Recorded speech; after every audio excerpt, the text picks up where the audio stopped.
Kung ikaw magdamgo o kahoy, unya nisaka ka, pagsaka nimo sa ibabaw nahagbong ka.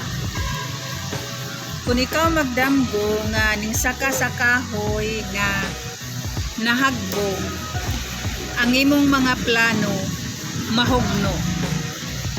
Kung ikaw ning saka og kahoy, unya nakaabot ka sa tuktok sa tumoy, unya wala ka nahagbong, ang imuhang mga plano matuman.